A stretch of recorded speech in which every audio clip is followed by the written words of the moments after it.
Hello, welcome back to Macaulay Moments, the podcast where I, your host, Nora Macaulay, discuss oddly specific topics solely for the entertainment of our listeners.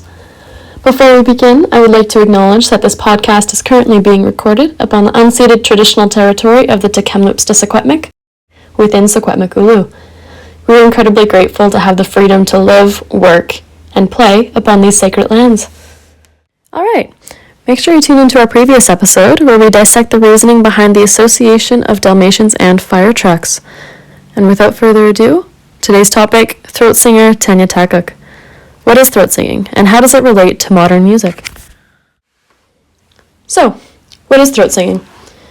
Well, throat singing is a vocal practice done across the globe by numerous cultures, and it's basically music that sounds as though multiple pitches and sounds are being made at once by one individual. And in Tanya's culture, she's Canadian Inuk, throat singing is often done as a friendly competition between women, sometimes just to pass time and other times just for entertainment. And the sounds that are made throughout throat singing, they're not only music but can also imitate sounds of nature in a sense. So like water, animals, wind, you name it. But not only is throat singing a form of entertainment, but it can also be used to put babies to sleep. Interestingly enough. So, the more you know. So now that you got the brief rundown of kind of what throat singing is, I want to discuss how it kind of relates to modern music. So it's really interesting to me how we can kind of backtrack through the timeline of music and see such a variety of genres and how they change over time. Like, it's strange how music changes as the audience changes.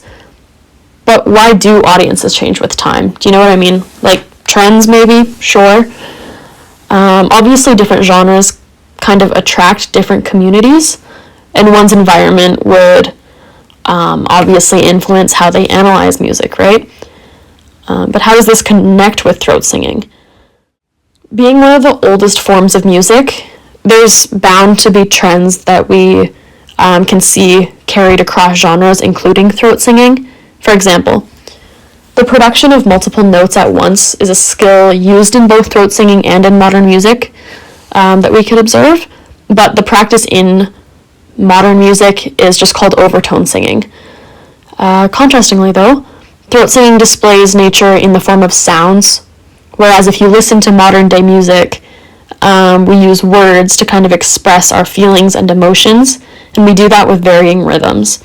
Now, I don't know about you, but the future of modern music is one that I think could go kind of two different directions.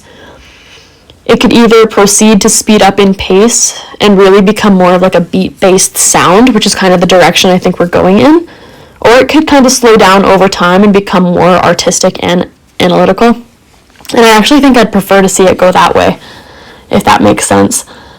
I love the artistic kind of background that music has, and I find if it becomes solely beat-based, it kind of loses its artistic touch, if that makes sense. Nevertheless, though, I believe that music of other cultures will continue to blossom and flourish, and I really do hope to see throat singing kind of further incorporated into modern music, kind of like what Tanya's doing. We will be right back for our final segment of this episode after a quick word from today's sponsors. All of our burgers are made with grass-fed beef now. Outstanding. It's always been good, but now it's top-notch. And it's delicious. Yeah. That's so good. It's so good. I need another bite. A&W, now serving grass-fed beef. Now, we mentioned Tanya Tagaq in our first segment, and this is because she's a super unique singer that combines traditional throat singing with modern genres, ranging from opera to electronica. And that's why I kind of wanted to focus this episode on her, and who she is, what she's doing, and how everything she's doing relates to what's something that's super common to us. So watching her performances, you'll notice that her roots kind of remain in traditional throat singing, but everything from her environment to her tone of voice to her outfit, it ranges to new modern heights in a sense. This is the biggest factor that I think separates Tanya from other throat singers and other artists in general, is just her ability to combine tradition and modern in one, and I love it. I do think that she's paving the way for our next generation of artists, and I can't wait to see where her talent takes her. Now, as I had mentioned at the beginning of this episode, topics for these episodes are chosen entirely at random, and I feel as though I chose Tanya because of her unique approach to something we're almost all incredibly passionate about, and that is music.